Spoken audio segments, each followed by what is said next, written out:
de pas j'ai parcouru sur ma gabarre. Écoute bien. Il y a très longtemps, la Charente, le père Charente, comme disaient les anciens, était un peuple quasiment sauvage, au lit capricieux. Née dans la Haute-Vienne, elle coule d'abord droit au nord, redescend vers Angoulême, puis s'en va doucement vers l'ouest, arrosant Châteauneuf, Jarnac, Cognac, Saintes, Tonnay-Charente, Rochefort, avant de se jeter dans l'Atlantique, entre les îles de Ré et d'Oléron. Au XVIIIe siècle, un vieil auteur charentais en disait déjà: de quelque part que je tourne mes yeux en cette agréable solitude, je rencontre toujours la Charente, dans laquelle les animaux qui vont boire voient le ciel aussi clairement que nous faisons. Mais cette belle eau aime tellement cette belle terre qu'elle s'y divise en 1000 branches et y fait une infinité d'îles et de détours afin de s'y amuser davantage.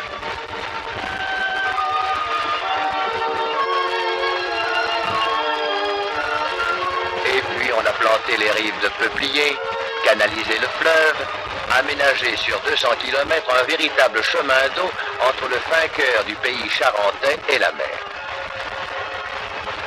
De mon temps, la descente commençait à Angoulême. Après un dernier coup d'œil à la cathédrale Saint-Pierre et au rempart de la ville, nous partions du vieux port de Loumeau. Et sur ce parcours, toujours le même, c'était un voyage à chaque fois différent, selon la hauteur des eaux, la saison ou le chargement.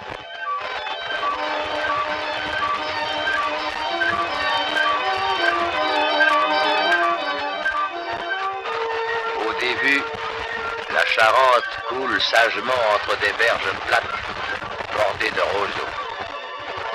Une première étape nous amenait à Châteauneuf. Son pont en dos d'âne me rappelle une bonne histoire. Jadis, les habitants précipitèrent le percepteur du grenier à sel dans le fleuve en lui criant « Allez, méchants gableurs, allez saler les poissons de la Charente !» C'était bien sûr au Moyen-Âge.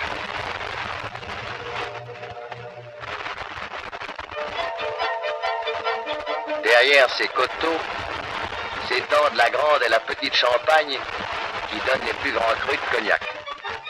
Quelle que soit la saison, les vignerons sont au travail, dans leurs vignes, chaussant ou déchaussant les ceps. Et pourtant, les vignobles que nous admirons aujourd'hui n'étaient plus, lors de l'invasion du phylloxéra, qu'un cimetière de sous-chauds. Il fallut arracher les vignes et, la rage au cœur, détruire l'ouvrage d'un demi-siècle. Mais le paysan charentais ne se décourage pas facilement. Dès le printemps suivant, il défrichait de nouvelles terres et plantait de nouvelles vies. Toujours à la peine, toujours penché sur son sol, prodiguant été comme hiver ses soins patients et attentifs, nettoyant les ceps, grattant la terre, combattant sans démordre maladies et parasites, n'épargnant ni son temps ni sa peine, il a reconstitué et amélioré son vignoble, aujourd'hui de nouveau en pleine prospérité. Nous poursuivions notre voyage et Saint-Simon marquait le terme de notre deuxième étape. Ce village garde encore maints souvenirs de la marine.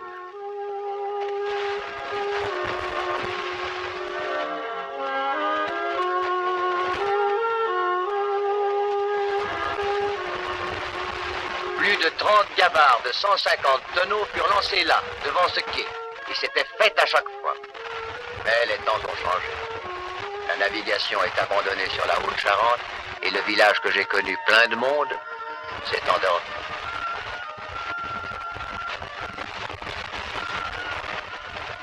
En aval, la Charente s'encaisse entre des coteaux percés de cavernes, du haut desquels nos ancêtres apeurés firent remonter sur le fleuve les nefs des Vikings. Ces grottes servirent aussi de refuge. Durant les guerres de religion, dans l'une d'elles, Calvin trouva asile. On montre encore son lit et la chaire où enseignaient ses disciples. Ces falaises sont creusées de carrières de pierre exploitées depuis les Romains. Tailler la pierre est un travail de patience. Au Autant dire que les Charentais s'entendent à cette besogne-là. Ce n'est pas pour rien que la cagouille, l'escargot est leur emblème. La pierre de Saint-Même aussi, on peut dire qu'elle a voyagé. C'est elle qui a servi à bâtir Biarritz, le port de Hambourg, la cathédrale de Cologne, la ville du Cap de Bonne-Espérance, ou tout proche, les innombrables manoirs de la région, le Maine de Saintonge, ou le logis de Garde-Épée. Puis nous arrivons à Jarnac, ville riche en souvenirs historiques. C'est au soir de la bataille de Jarnac que le prince de Condé trouva la mort. Guy de Chabot, seigneur de Jarnac, tua en duel son adversaire, la Châtaigneraie, un coup dans le jarret auquel l'autre ne s'attendait pas, le coup de Jarnac, comme on dit depuis ce jour-là. Jarnac est la deuxième ville du pays cognaçais. Quand je ne naviguais pas, je m'y engageais souvent pour brûler. Brûler, c'est-à-dire distiller, et c'est la grande affaire dans toute la région. Le cognac est obtenu par la distillation de nos vins blancs. Les installations n'ont guère changé depuis le Moyen-Âge. Le foyer est surmonté de sa chaudière où les vins bruts sont portés à ébullition. Après condensation, on recueille un alcool encore incolore. 2 chauffes sont nécessaires dont le résultat est constamment contrôlé. Conduire les feux est tout un art. La seconde chauffe, la bonne chauffe, doit être menée lentement car la chaudière a le nez fin. Et tout défaut ne ferait que s'accentuer avec le temps. Mais c'est en fût que le cognac prendra sa couleur d'or et son bouquet. Chez Boudot, un ancien marin, nous retrouvions un peu nos accoutumances. On y prenait son quart, tout comme à bord. Tout était briqué. Et à l'heure de la soupe, on se serait cru au carré du bateau.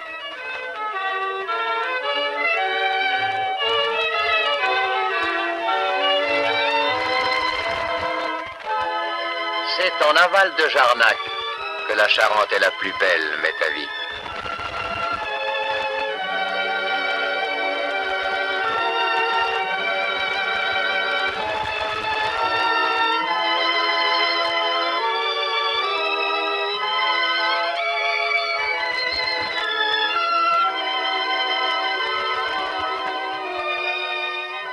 Après un dernier bief calme, derrière le coteau, apparaît Cognac.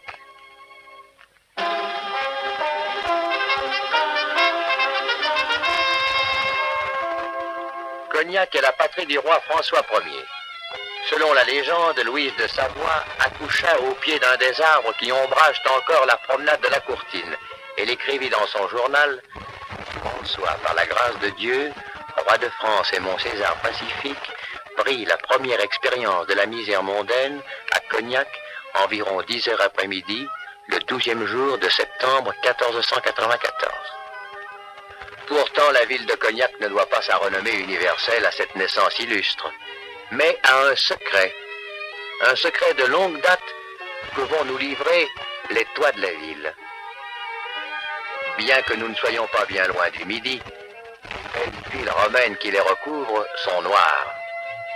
C'est que les émanations du Cognac favorisent le développement d'une moisissure, d'un minuscule champignon. Partout où cette flore apparaît, dorment dans le silence des chais sombres les vieux fûts de chêne où mûrit la liqueur d'or. Forcément, pendant qu'elle est là à vieillir, il s'en évapore une partie, presque autant chaque année que la France entière en consomme. Ah, on en produit à cette heure du cognac. Au sortir des barriques où il a vieilli, un vrai ruisseau de cognac coule de cuve en cuve jusqu'aux installations de filtrage.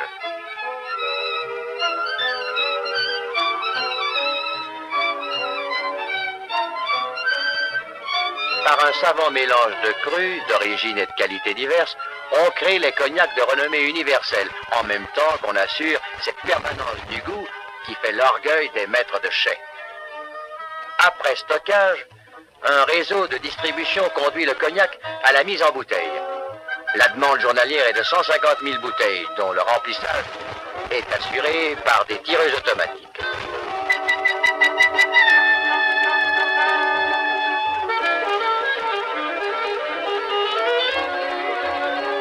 Mais l'attention et les soins sont les mêmes que ceux du petit propriétaire qui ne travaille que sa récolte. Et pourtant, C'est par milliers que caisses, paniers et fûts partent chaque jour vers tous les points du monde. Jadis, tout le trafic se faisait par bateau, et j'ai vu jusqu'à 20 gabarres amarrés devant cette cale. Aujourd'hui, l'herbe l'a envahi, mais on y voit encore un vieux canot, les glissières de Radoub, ou le quai aux pierres disjointes. Sur le port, les blocs de pierre attendent aussi leur départ pour des contrées lointaines. Non loin de là, sèchent en plein air les pilots de bois des tonneliers. Tous les fûts qui doivent contenir du cognac sont faits en chêne du Limousin, le seul bois capable d'assurer un parfait mûrissement. Encore un beau métier charentais que celui de tonnelier. Chaque compagnon fait sa barrique lui-même, entièrement, de bout en bout.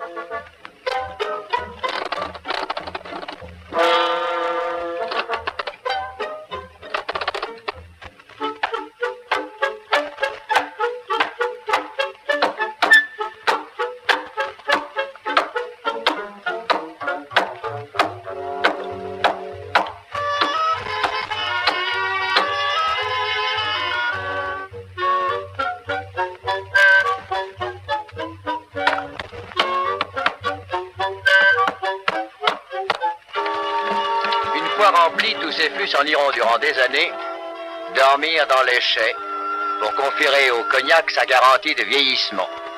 Pour certains d'entre eux, voilà 50 ans que se sont éteints les champs des vendanges.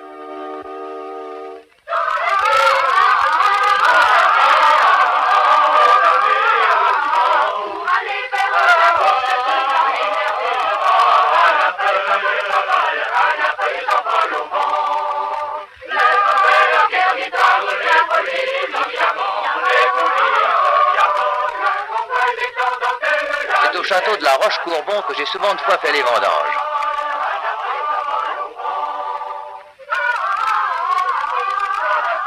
À la cuisine, sur le feu de sarment, mijotait la savoureuse daube de bœuf. Et c'est sur la terrasse que nous avons fêté la gerbaude.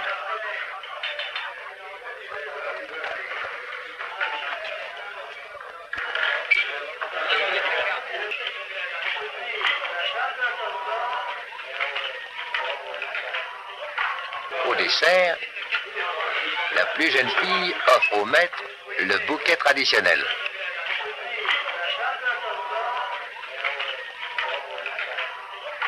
Les landes vont bon train.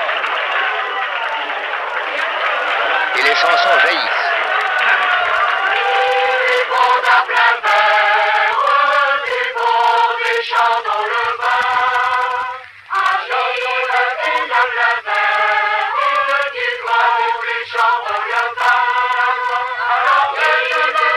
Le maître fait servir son meilleur pinot, ça flatte le palais, mais ça bouvire joliment la tête.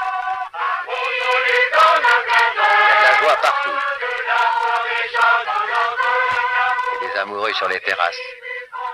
Ils s'y attardent longuement. Le château qui est beau à voir. Le château de la Belle au bois dormant, comme disait Pierre Loti, un homme de chez nous.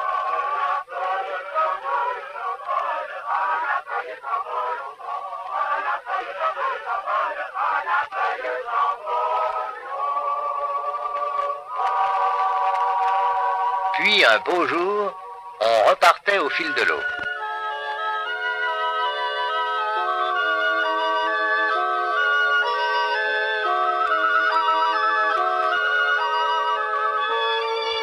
En aval de Cognac, on sentait peut-être encore mieux qu'ailleurs la douceur et la mollesse de la Charente.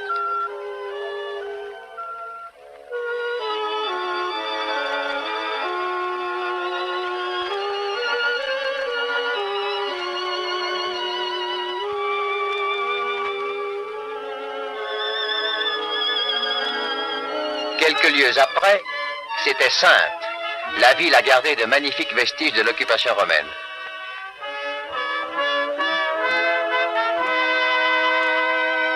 Au IIIe siècle, Saint Eutrope évangélisa la province et y planta les premiers vignobles.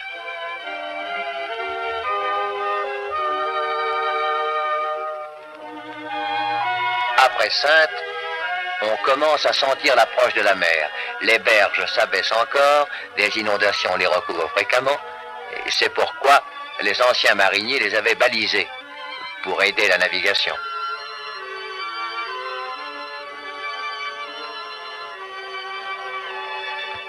C'est à l'écluse de Saint-Savinien qu'aujourd'hui encore je retrouve ma vieille gabarre. C'est de là que, levant l'ancre, je parcours encore régulièrement les dernières boucles de la rivière. Déjà se dresse à l'horizon la silhouette du pont de Tonnay-Charente. Et la pomme de notre mât passe tout fin juste sous le tablier du pont, l'un des plus hauts de France. Souvent, il faut attendre la pleine mer au milieu du fleuve avant de pouvoir aborder.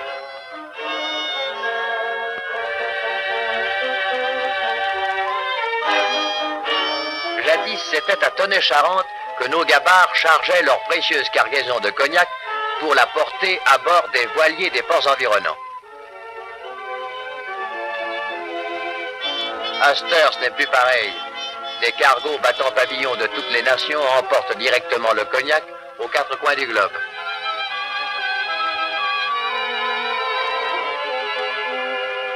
Ainsi, de tout temps, la Charente fut une porte ouverte sur le monde. Champlain, le fondateur de Québec, est né à Brouage. Brouage, autrefois battu par les flots, et dont les remparts ne dominent plus aujourd'hui qu'un marais saumâtre. Brouage, où flotte encore le fantôme léger de Marie de Mancini, la touchante amoureuse de Louis XIV.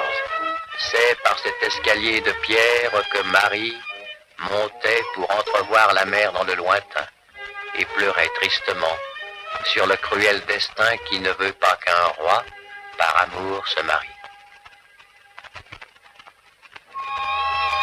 La gabarre fit le bon train emporté par le jusant. Derrière ces roseaux se cache Rochefort.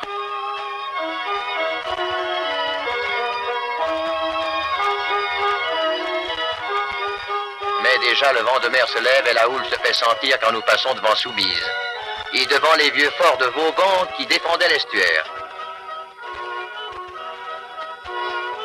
Souvent toutefois, on longeait la côte pour gagner La Rochelle.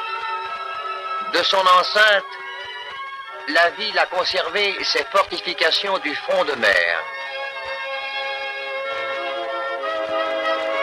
Entre ces deux tours, il paraît qu'on tendait jadis des chaînes pour empêcher les navires ennemis d'entrer dans le port. Mais la vieille cité garde surtout le souvenir des sièges héroïques qu'elle subit tout au long de son histoire.